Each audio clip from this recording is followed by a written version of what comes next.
Welcome to this comprehensive guide on understanding two critical metrics in incident management: response time and resolution time. These are fundamental concepts that every team responsible for maintaining services must understand.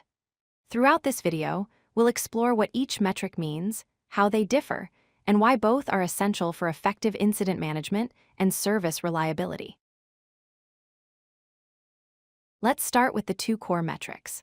Response time is the duration it takes for your team to acknowledge and begin working on an incident after it's been reported. It measures how quickly your team reacts. Resolution time, on the other hand, is the total time from when an incident is reported until the service is completely fixed and restored to normal operation. Response time answers the question, how fast does our team respond? While resolution time answers, how long until everything works again? Understanding the timeline helps clarify the difference. When an incident is reported, we start counting from zero.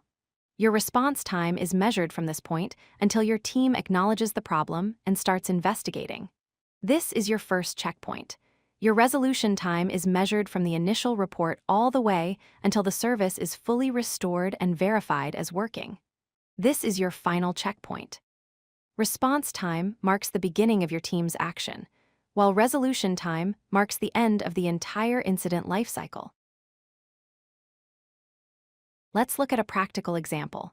Imagine a service goes down. Your team receives the alert and responds within 15 minutes. This is your response time. They immediately start investigating the root cause, identifying the problem, implementing a fix, and testing the solution. 2 hours after the initial incident, the service is fully restored and confirmed working. This 2-hour period is your resolution time. Typical service level agreements usually set response time targets between 15 to 30 minutes and resolution time targets between 1 to 4 hours, depending on the severity and nature of the service. Now let's break down the key differences between these metrics. First, they focus on different areas. Response time measures team availability and alertness, while resolution time measures the team's problem-solving capability and how complex the issue is. Second, their durations are very different. Response time is typically measured in minutes, usually 15 to 30 minutes. Resolution time is typically measured in hours, often 1 to 4 hours or more. Third, what they measure is fundamentally different. Response time measures communication and team readiness. How quickly can we let the customer know we're working on it? Resolution time measures the actual fix and service restoration. How long does it take us to solve the problem completely? Let's compare two real scenarios. In a good performance situation, the team responds in 10 minutes, immediately alerting the on-call engineers and beginning investigation. The problem is identified and fixed within 1.5 hours, well within the service level agreement. In a poor performance situation, the team doesn't respond until 45 minutes after the incident, perhaps because the alert was delayed or the team wasn't prepared.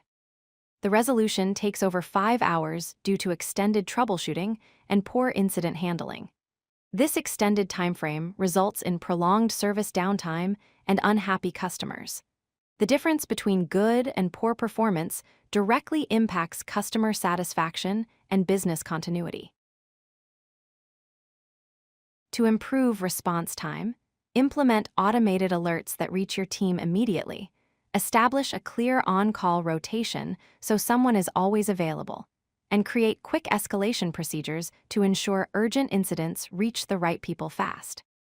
To improve resolution time, create detailed runbooks and documentation so your team can troubleshoot efficiently. Implement preventive monitoring to catch issues before they become critical, conduct thorough root cause analysis after each incident, and share knowledge across the team so everyone learns from past problems. To optimize both metrics together, establish a strong incident management process with clear communication channels. Ensure your team is well-trained and prepared, and continuously improve your processes based on lessons learned from each incident. Let's recap the 3 key takeaways from this video. First, response time and resolution time are fundamentally different metrics. Response time measures how alert your team is, while resolution time measures how effectively your team solves problems. Second, both metrics matter significantly for your service level agreements and overall customer satisfaction. You cannot ignore either one. Third, you should optimize these metrics independently. Improving response time requires better alerting and on-call processes, while improving resolution time requires better tools, documentation, and problem-solving capabilities. By understanding and optimizing both metrics, you'll create a more reliable service and achieve better incident management practices. If you like this video, hit that like button and don't forget to subscribe. Visit codelucky.com for more such useful content.